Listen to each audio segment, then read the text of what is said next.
What really happened to the development of crane technology? The first known crane machine was the shaduf, a water lifting device, which was invented in ancient Mesopotamia circa 3000 BC. This marked the beginning of a long journey in the evolution of cranes. As we delve into the history of cranes, we find that the shaduf appeared in ancient Egyptian technology circa 2000 BC, showcasing the spread of this innovative technology. But what sparked this innovation? As civilizations evolved, so did the design and functionality of cranes. Construction cranes appeared in ancient Greece, where they were powered by men or animals. This significant development marked a turning point in the history of construction and engineering. But how did the Greeks manage to build such impressive structures with their primitive cranes? The transition to building cranes occurred in ancient Greece during the late 6th century BCE, a time of great architectural achievement. The Romans adopted the Greek crane and developed it further, creating more sophisticated machines.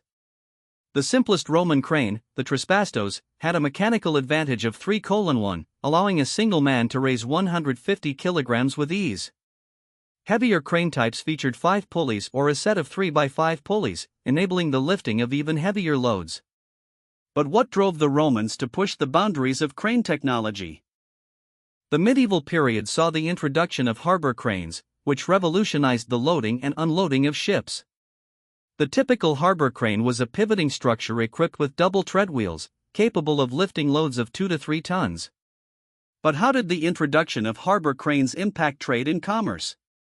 The earliest uses of harbor cranes are documented for Utrecht in 1244, Antwerp in 1263, Bruges in 1288, and Hamburg in 1291, highlighting the rapid spread of this technology.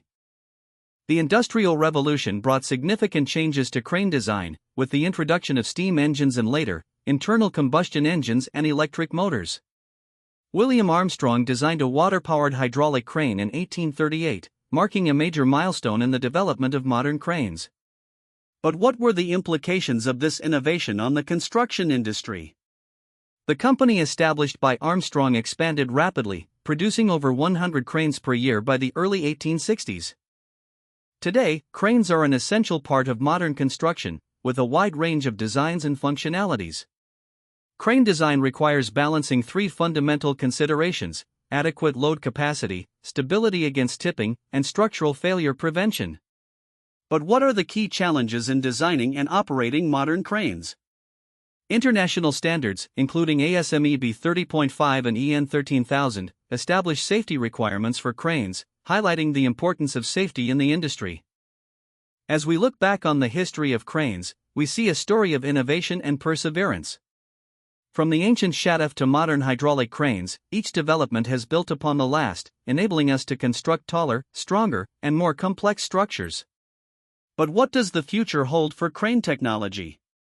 Will we continue to push the boundaries of what is possible, or will new challenges arise to test our ingenuity? The concept of sheer hulks originated with the Royal Navy in the 1690s, and Chatham, built in 1694, was the first of only 3 purpose-built sheer hulks.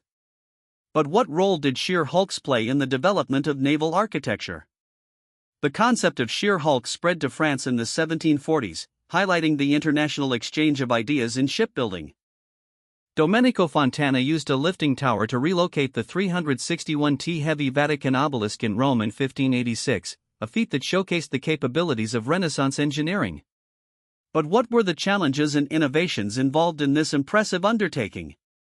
The use of lifting towers and other specialized equipment marked a significant advancement in the field of construction engineering. The medieval treadwheel crane was a large wooden wheel turning around a central shaft with a treadway wide enough for 2 workers walking side by side. But how did the medieval treadwheel crane contribute to the development of construction techniques? Medieval cranes were placed in the initial stages of construction on the ground, often within the building, and were later dismantled and reassembled on the roof beams.